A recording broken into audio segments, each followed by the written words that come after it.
Title: Grime, the gritty beats of urban culture. Meaning: today, we're discussing the word grime. Grime is a genre of music and a subculture originating in urban areas, often characterized by its gritty and raw sound. It signifies the unapologetic expression of life in the city and the social issues faced by its artists. Pronunciation: pronouncing grime is simple, ɡraɪm, with a soft G and clear enunciation. Use in a sentence. For example, grime music artists use their lyrics and beats to tell stories of urban life, reflecting the realities and challenges of their communities.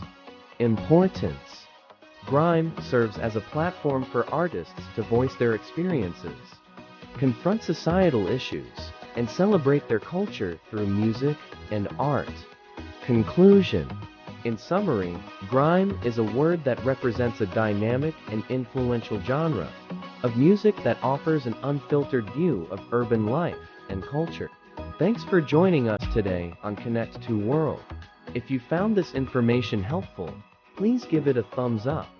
And don't forget to subscribe for more educational and informative content.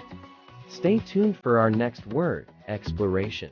Until then, recognize the impact of grime in expressing the stories and experiences of urban communities.